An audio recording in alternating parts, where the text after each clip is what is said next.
आज हम class fifth का यूकेजी और फर्स्ट में सिखा देंगे। बिल्कुल सही सुना, क्लास फिफ्थ का मतलब कि हम कितना एडवांस चलेंगे समझ लो। बस जो मैं तरीका बता रहा हूँ उस तरीके से आपको पढ़ाना है। और हाँ, रोचक भी बहुत है। ये नहीं है कि क्लास 5 में सिखा रहे हैं मतलब कि लोडिंग तो नहीं दे रहे बच्चे को, ना बिल्कुल लोडिंग नहीं। हाँ, सीख इतना जाएगा कि जो बाद की लोडिंग है ना वो ख़त्म हो जाएगी। यानी कि हाई स्कूल तक आते आते वो फिफ्थ क्लास में वो सब सीख लेगा जो हाई स्कूल में उससे सिखाया जाएगा, अगर मेरे चैनल पर टिके रहे तो। ये तो अभी शुरुआत है ना, तो इसीलिए तो हम उसे क्या सिखाएंगे, स्क्वायर, घात लगाना। सॉरी, स्क्वायर को छोड़ो, घात लगाना। तो 2 की पावर 2। ओके, इसका मतलब क्या हुआ कि 2 को हमें 2 बार लिखना है और इसके बीच में लगा देना है मल्टीप्लाई, बिना कुछ ये समझाए कि इसका मतलब क्या होता है। ठीक है, ये हमें शुरुआत में ही सिखाते हुए चलना है। ठीक है, इसी तरीके से मैंने क्या किया, इसी तरीके से मैंने किया 5 की पावर 2। इसका मतलब क्या हुआ कि 5 बीच में एक खाना बेटा आपको छोड़ना है, फिर लिखना है 5 और यहाँ पे लगा देना है इनटू। अच्छा, अब इसको आप दूसरे और रोच मान लीजिए, नहीं भी किसी बच्चे को समझ में आ रहा है, दिक्कत हो रही है, तो आपने मान लीजिएगा लिखी है 4 की पावर 2। ओके, तो आप क्या दें कि 4 को बेटा कहाँ लिखना है बता दें बच्चे को, खाली स्थान छोड़ दें। मान लीजिएगा बच्चा नहीं समझ रहा है तो अब वो समझ जाएगा। तो 4 की पावर 2 कर ले, 4 को 2 बार लिखना है। ऐसे कराएं, शुरुआत है, कराना शुरू करें। ठीक है, कोई दिक्कत नहीं। आपका आपने का लिख दिया, मान लीजिएगा का तो बच्चा बना ही लेता होगा, नहीं बना पाता कोई बात नहीं। तो इसका मतलब क्या हुआ कि आपने पहले यहाँ दे दिया का, तो यहाँ बेटा किसका निशान लगेगा। आप इस तरीके से फिल इन द ब्लैंक्स भी दे सकते हैं, कोई दिक्कत नहीं। ठीक है, थोड़ा सा रोचक लगेगा अगर आप पढ़ा रहे हैं, टीचर हैं तब भी। ठीक है, तो यहाँ पर किसका निशान लगेगा, इनटू। ठीक है, मान लीजिएगा आपने ये एक लाइन खींच दी। ठीक है, अब इसका मतलब क्या हुआ, अगर इस पर पावर 2 लगी ऊपर छोटी सी, तो इसका मतलब क्या हुआ कि एक लाइन जगह छोड़ दो, 2 लाइन, यहाँ पर क्या लगाना है 2। ओके, सिंपल है, बिल्कुल सिंपल तरीके से बता रहा हूँ अभी मैं।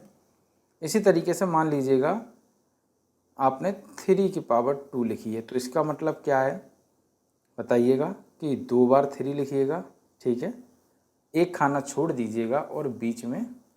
ओके, अगर वो ये नहीं लिख पाता है, सपोज दैट मान लीजिएगा बच्चे ही तो है, छोटा है, नहीं लिख पा रहा है, अब हम क्या करेंगे, हम इसको रोचक बना देंगे। तो पहले हमने क्या किया, 4 की पावर 2 कर दिया। इसका मतलब क्या है कि 4 को 2 बार लिखना है। तो 4 को आप बेटा कितने बार लिखोगे, बार बार बताओ 4 को।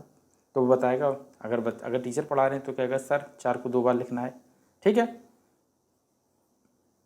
5 को कितने बार लिखना है, 2 बार लिखना है। 3 को कितने बार लिखना है, 2 बार लिखना है। ठीक है, यही आप दे दें उसको होमवर्क में। 2 को कितने बार लिखना है, 4 बार लिखना है। और 6 को कितने बार लिखना है, 4 बार लिखना है। ठीक है, का को भी आप दे दें, क्यों, क्योंकि इससे उसे याद रहेगा कि सिर्फ 2 का मतलब है कि जो चीज़ ये लिखी हुई है इसको 2 बार लिखना है।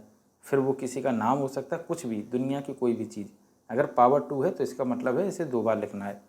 अब आप इसको क्या करके दें, एक तो आप ये तरीका अपना सकते हैं, अगर समझ रहा है, समझदानी तेज है तो वो डायरेक्ट लिख देगा, लेकिन नहीं लिख पा रहा है तो क्या करना है, तो हमको क्या करना है, बीच में कट्टे का निशान लगा देना है, मतलब कि मल्टीप्लाई का निशान लगा देना है, और इस तरीके से 2 जगह हमें छोड़ देना है। ओके ओके, पहला तरीका।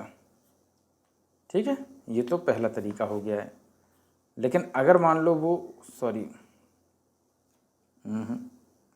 चलो दूसरे तरीके पर भी डायरेक्ट आ जाते हैं।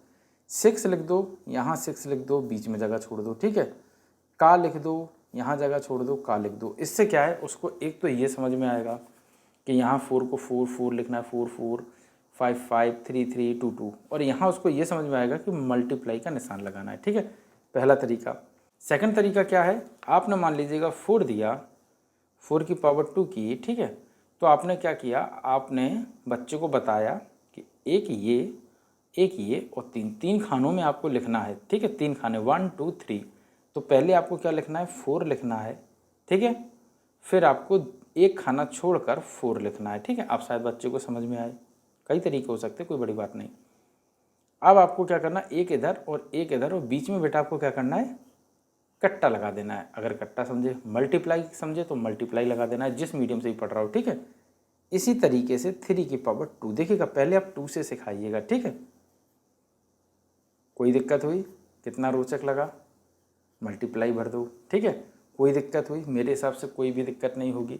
तो इस तरीके से आप तुरंत शुरुआत कराएं, लेट ना करें, जितना जल्दी है उतनी जल्दी सिखा दें। बहुत आसान होता है अगर हम सही समय पर चीज़ों को पढ़ाना शुरू कर दें, और बहुत दिक्कत होती है जब उन्हीं चीज़ों को वो उस क्लास में पढ़ता है जिस क्लास में, मतलब जिस क्लास से उसे 2 क्लास पहले पढ़ लेनी चाहिए, तो बहुत दिक्कत होती है। तो इसीलिए मेरे साथ चलें, आप गांव के हों, शहर के हों, कहीं के भी हों। हाँ, अगर आप कमेंट करके हमें बताएंगे तो इंग्लिश स्पीकिंग कोर्स भी आपके साथ लाएंगे, जो कि बच्चों के साथ हम सीख सकते हैं। इतना आसान हो जाएगा तरीका कि आप कहेंगे कि अरे 6 महीने में तो बच्चा मेरा इंग्लिश बोलने लगा।